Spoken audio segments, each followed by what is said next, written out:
Welcome to CYF Spotlight, presented by the Commission on Children, Youth, and Families. The Commission is a joint effort between the City of Farmington Hills and the City of Farmington.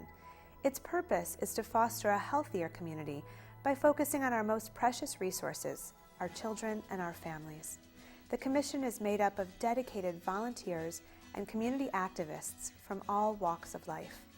Working together with other groups and agencies in the community, the Commission creates programs with one goal: to encourage a supportive environment where children, youth, and families are happy, healthy, educated, and safe, and have the opportunity to reach their full potential.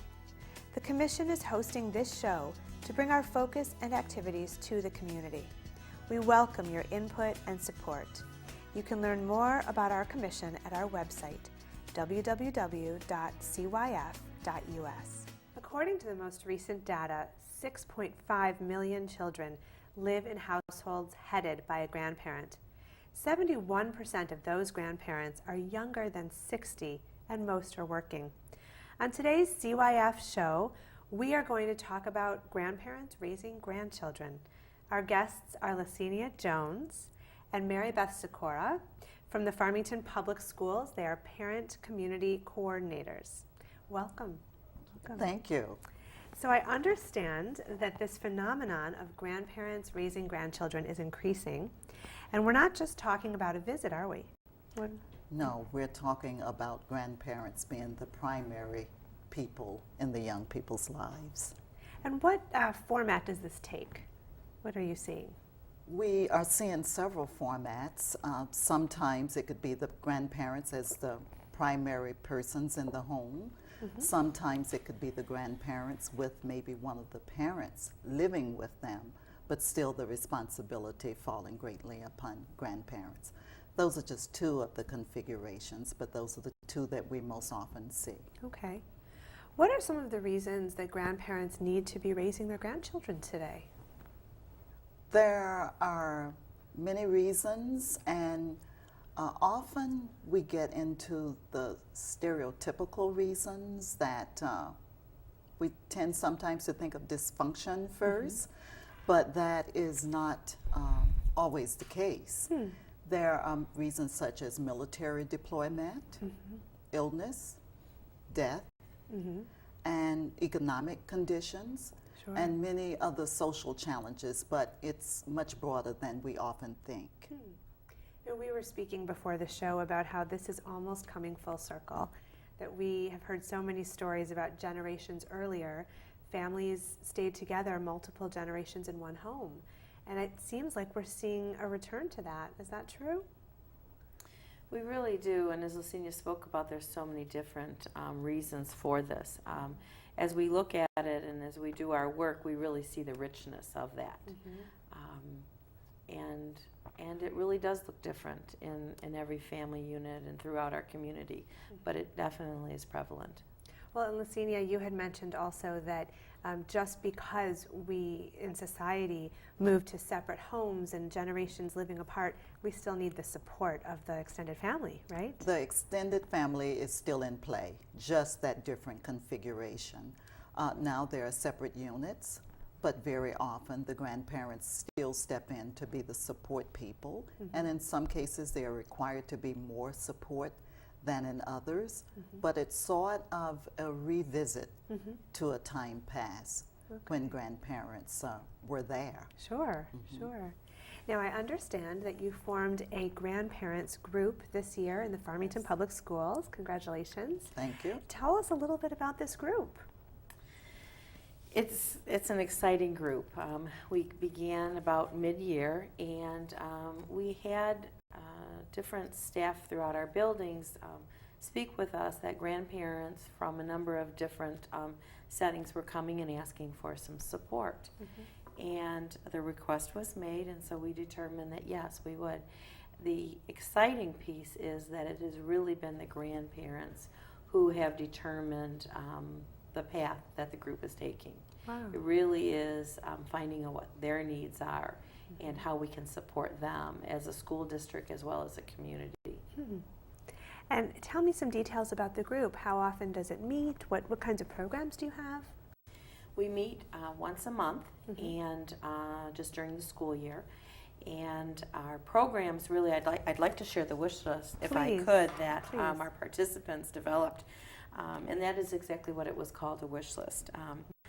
The number one piece was more grandparents to talk to for support. Okay. To really have that camaraderie and that listening ear. Also, some respite ideas, a respite center, respite care, so that they would also be able to have a little relief time. Ways to agree on common rules as far as that piece about positive behavior and some boundaries and expectations. Legal assistance was also an area, as well as resources. Fortunately, we were able, in our sessions up until this time, to meet all those needs, and we've had some fabulous, very rich sessions. That's wonderful. Now, is this open to the public? Any grandparent who's raising a grandchild can attend? Absolutely. We are fortunate that our school community relations department does send out information and reminders every month, letting the groups know or our community know what the topics are. One of the areas that I did omit was child development. It was very interesting in our first session that a number of the grandparents said, you know, it's been so many years since my children were young, and I don't really remember the development stages. Right. And is what they're doing right now really in line with the stages in the process? So we had some fabulous school psychologists come and share some material and information about that.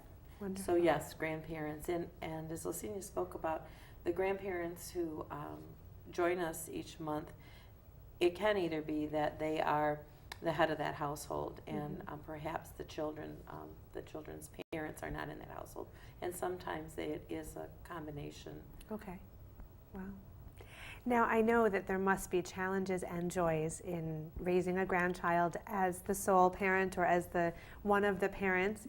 I'm sure there are many factors that come up, both not being able to be just the traditional grandparent who takes you out for ice cream and gets to have the fun, but other things as well. Can you enlighten us to some of those challenges and joys that grandparents face? Well, Mary Beth mentioned a couple of them, and one of them is the support group. You know, when we are young parents first time around, generally we have neighbors and friends who are having similar experiences that we can bounce ideas off, find out where resources are, and move forth. But as grandparents, sometimes we don't have that because we need to try to find peers that understand our needs and can share information with us. But also there are new environmental social issues that I know when I was raising my kids, I never had to worry about some of the social media and the kinds of things that happen there and the tools that I need to be able to respond to that. And so those are some of the newer issues that grandparents face. Just sometimes having to upgrade technological skills, perhaps to get a parent-teacher conference at conference time. You might need to log on somewhere to be able to do that. Absolutely. Or to other pieces of communication that are far more efficient than a note used to be, you know, maybe email or just visiting the teacher's website to get the information that you need. So those are some of the challenges, not to mention the new curriculum approaches. That creates sometimes quite the spirited discussion between grandparents and their grandchildren because the teacher may have demonstrated a skill a particular way. And as grandparents, we may be demonstrating the skill the way we remember it. And then we are quickly told by the little ones that that's not the way. Well, it's not just for grandparents because we first-time around parents are struggling with the new math too, definitely. What other challenges? There's technology, there's the curriculum, the social aspect. Is there any sadness in losing that special grandparent relationship while taking on the more disciplinarian or parental role? One of the pieces that many of our grandparents share is there's also for a grieving that the child is having, that that parent may, perhaps not be able to be Sure. in their life daily or be able to give them the support. Sure. We have had some of our grandparents ask us towards the end of the school year if we might look into some support groups for their grandchildren to be with others. Okay. Because they said, the family unit may look a little bit different. And so they have that piece, as well as, I can tell you as a grandparent, when my grandsons spend time with me, I am a little bit more tired. And so we do hear that from our grandparents as Sure. well, as far as that energy level with everything. And as you had shared with that statistic, that many of them are still working full time, and then they're caring for the grandchild. And it's also a beautiful thing, though, to hear their joy expressed. I was just going to ask, what are it's some of the just- wonderful things you hear? It's just fabulous to hear their joy expressed. Well, they're excited about the new things that their grandchildren are excited about. So it provides a learning opportunity for grandparents and children alike. Okay. With some of the newer extracurricular activities, some of the newer opportunities that are available. I can remember one case in point where one of the grandchildren is serving as the webmaster in her classroom at school. And of course that provided such joy for the student as well as for the grandparent to be aware of that and to be able to pick up some skills and new information from that interaction. So it's just little pieces like that that keep learning alive for the entire family, and ends up being a really stimulating experience. And what about that bond? How does it deepen between the grandparent and the grandchild in these situations? Well, I think being able to do a do-over Get it right this time. is kind of special. Yes, yes. Because as time passes, even with your own children, you learn things from your last experience and your last encounter that you had with your own child. And so as the grandchildren come along, it's kind of a do-over time. You get to learn how to love and lead at the same time. Wow. And with that special twist that maybe you didn't have first time around. Now that grandparent-grandchild relationship is so powerful, isn't it? It really has quite an impact on children and probably on the grandparents differently than the parent-child relationship. Do you find that? There are some challenges, though, with the grandparent in more of the parenting role, because there's those other pieces as far as the responsibility and the school work and the positive behavior support and the boundaries and that guidance. So it is very special, and yet there are those pieces that come with it. I think it's also exciting to see the grandparents be excited about what is going on for their child in their classroom and the different things that they're learning and the different opportunities. And so many of them speak about their child their grandchild who's in orchestra. We've heard lots of positive pieces about that, as well as the response from our grandparents are they're very pleased and enthused about the support that's available. And I don't mean just the support of the monthly grandparents group, but the resources that our community has, the resources that the Farmington Public School offer, the resources that go on in those school buildings. The classroom teacher is definitely the best resource and that conduit. And it's so many times that the classroom teacher that brings a family to our attention that said, this is just this grandparents just doing a fabulous job, or grandparents, and we would like to give them additional support. What can we offer? And I'd like them to meet or whatever. So there's so many resources, and so many of the grandparents are real pleased and enthused and start to feel that support because there are places that they can access and so many resources. That's wonderful. Now, how has feedback been to this group since it's so new? What do some of the participants say? One of the exciting pieces is that every month there's someone new who joins us. Someone has heard. It's either been by word of mouth, or someone has read an article that our school community relations department has put out, or a building individual has invited. And so it's been very positive. They're already starting to format the programs and their needs for next year. So it has been real positive. Lucy, can you think about it? Exactly. They are just so enthused that they're, number one, are peers that share the same experiences. Sure.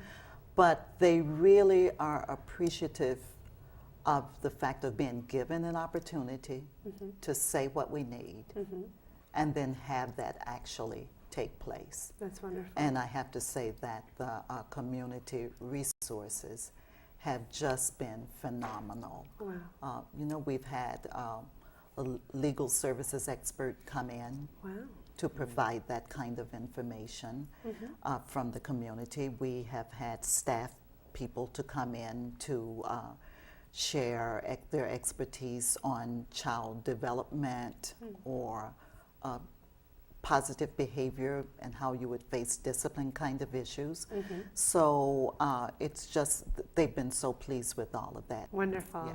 We're excited about our final session for the school year will be a session that will focus on summer. We call it the Summer Savvy session. And nice. Resources and programs and things to do at home and reading materials and internet programs and a variety of things that the grandparents will be able to become familiar with. That's wonderful. So if somebody is watching this show and wants to get involved, where do they call or email? There's some information. The best place would be to go to the Farmington Public School website and to contact our school community relations. They have all the information and they will be able to provide the meeting dates and our times. Okay, wonderful. And you'll be going from September through June, right? Every year? Pretty much. We're really looking at that for the next school year. There's so many things that go on in September. And one of the pieces that we offer at Farmington Public Schools is a new family orientation. And we do that both in August and September.